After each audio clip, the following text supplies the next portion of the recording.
নমস্কার বন্ধুরা, cook food প্যাশনে পুরনো বন্ধুদের সাথে নতুন বন্ধুদেরকেও আমার চ্যানেলে স্বাগত জানাচ্ছি। আজকের রেসিপি বিটের চপ। দেখতেও যেমন সুন্দর হয়, খেতেও কিন্তু অসাধারণ। এই শীতের সন্ধ্যায় এইরকম একটা চপ হলে চা খাওয়াটাই যেন একদম জমে যায়। আসুন তাহলে দেখে নিই আমার চপটা কিভাবে বানিয়েছি। আমি এখানে দুটো বিট নিয়েছি। দুটো বিট দিয়ে আমি চপগুলো বানাবো। আপনারা যদি বেশি করে বানান তাহলে বিটের পরিমাণটা একটু বাড়িয়ে নিতে পারেন। বিটগুলোকে কিন্তু ভালো করে ধুয়েও নিয়েছি। ধুয়ে নিয়ে তারপর খোসাটাকে ছাড়াবেন, তাহলে বিটের মধ্যে আর জল ঢুকে যাবে না। এখন বাজারে কিন্তু বেশ সুন্দর সুন্দর বিট পাওয়া যাচ্ছে। বিটগুলো কিন্তু বেশ রসালোও থাকে। এরকম বিট দিয়ে চপ বানিয়ে একবার হলেও ট্রাই করে দেখুন, খুবই টেস্টি হয় এই চপগুলো। দুটো বিটই খোসা ছাড়িয়ে নিলাম। তারপর গ্রেটার নিয়েছি, গ্রেটার দিয়ে গ্রেট করে নেব।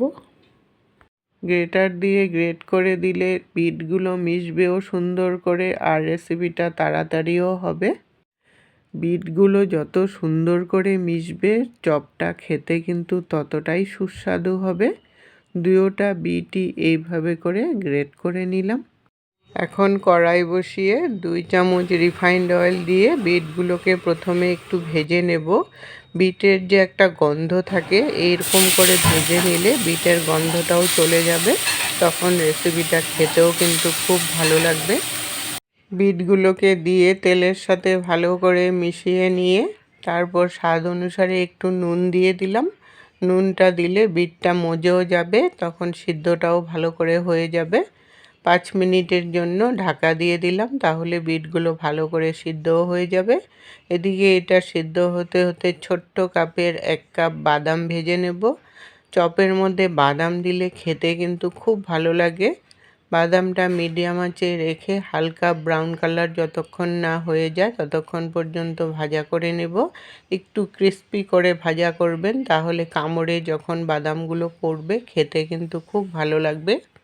বাদামগুলো ভাজা হয়ে গেছে, একটা হালকা ব্রাউন কালার চলে আসছে।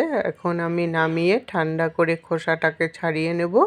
এদিকে বিটটাও কিন্তু সিদ্ধ হয়ে আসছে, একটু জল জল ভাব বেরিয়ে গেছে। এখন আর আমি ঢাকা দেব না, কারণ এটা মোটামুটি সিদ্ধ হয়ে গেছে। একটু যে জল জল ভাবটা বেরিয়েছে, এখন একটু মিডিয়াম আঁচে দিয়ে এটাকে জলটাকে শুকিয়ে নিতে হবে। একটু ভাজা ভাজা করে নিতে হবে। বিটগুলো একটু ভাজা ভাজা করে দিলে তখন খেতেও কিন্তু খুব ভালো লাগবে, বিটের গন্ধটাও চলে যাবে। 7 থেকে 10 মিনিট মতো বিটগুলো ভাজা করে ঠান্ডা করে নামিয়ে নিলাম। বিটগুলো একটু ঠান্ডা না করলে রেসিপিটা কিন্তু বানাতে পারবেন না। আর এদিকে বাদামগুলোরও খোসা ছাড়িয়ে নিয়েছি। এখন আমি বাদামগুলো কুটনির মধ্যে একটু গুঁড়ো করে নেব। পুরো গুঁড়ো করব না, আধা ভাঙ্গা করে নেব। একদম গুঁড়ো করলে রেসিপিটা খেতে কিন্তু ভালো লাগবে না, চপগুলো তাহলে টেস্ট আসবে না। একটু আধা ভাঙ্গা করে নেবেন, তাহলে কামড়ে যখন বাদামগুলো পড়বে তখন খেতে কিন্তু খুবই ভালো লাগবে। বাদামগুলো আধা ভাঙ্গা করে একটা প্লেটের মধ্যে রেখে একটা সাইডে রেখে দিলাম, এটা আমি পরে লাগাবো। এখন বিটগুলো কিন্তু ঠান্ডা হয়ে গেছে।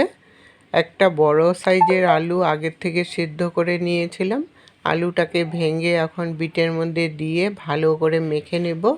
আলুর যেন একটুকু দানা দানা না থাকে।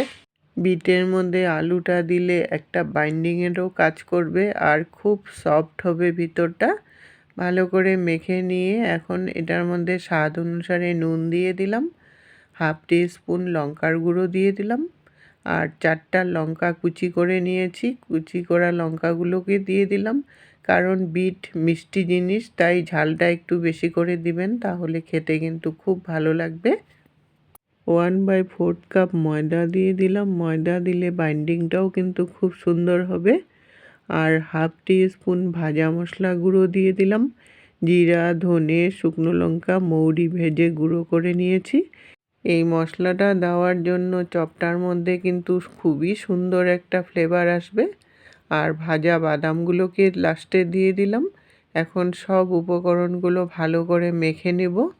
মাখতে মাখতে যখন দেখবেন আঠা আঠা ভাবটাও আছে আর একটু ভিজা ভিজা আছে, তাহলে বুঝবেন যে আর একটু ময়দা দিতে হবে। দেখুন আমার একটু আঠা আঠা ভাব রয়ে গেছে, তার জন্য আমি আর একটু ময়দা দিয়ে দিলাম। ময়দা দিয়ে ভালো করে মেখে নিলাম। একটু আঠা আঠা ভাব কিন্তু এখনও আছে, এর চেয়ে বেশি ময়দা দিলে চপটা কিন্তু শক্ত হয়ে যাবে, তাহলে খেতে কিন্তু ভালো হবে না। এই আঠা আঠা ভাবটা একটু হাতের মধ্যে যদি তেল মেখে চপগুলোকে বানান, তাহলে আর কোনো প্রবলেমই হবে না। এখন একটা প্লেটের মধ্যে সুজি নিয়ে নেব। আমি সুজি লাগিয়ে তারপর চপগুলোকে বানাবো।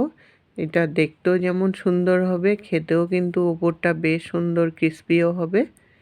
এখন হাতের মধ্যে একটু তেল লাগিয়ে তারপর গোল গোল করে চপের আকারে বানিয়ে নেব। এই চপের সাইজটা অবশ্য আপনারা আপনাদের খুশি মতো বানিয়ে নিতে পারেন। আমি গোল গোল যেমন চপ হয় সেরকমই চপের আকারে বানিয়ে নিচ্ছি।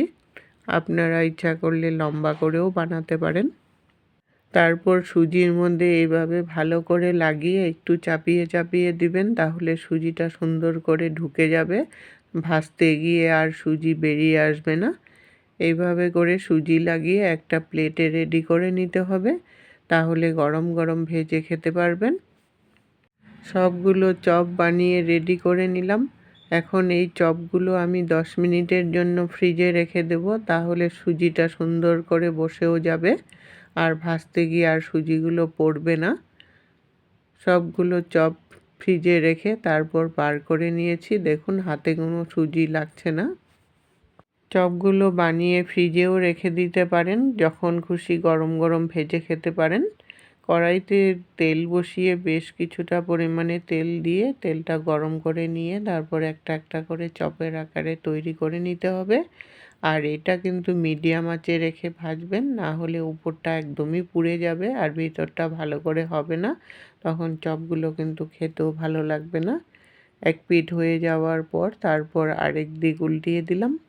2-3 মিনিট উল্টিয়ে পাল্টিয়ে একদিক ওদিক করে চপগুলোকে হালকা ব্রাউন কালার যতক্ষণ না হয়ে যায় ভেজে তারপর উঠিয়ে নিলাম। এইভাবে করে সব চপ ভেজে নামিয়ে নিলাম। চপগুলো দেখুন কতটা সুন্দর হয়েছে। আমি সসের সাথে পরিবেশন করলাম। চপ দেখবেন সস দিয়েই কিন্তু খেতে খুব ভালো লাগে। রেসিপিটা যদি ভালো লাগে সবার সাথে শেয়ার করে দিবেন। এতক্ষণ সঙ্গে থাকার জন্য আপনাদেরকে অসংখ্য ধন্যবাদ বন্ধুরা।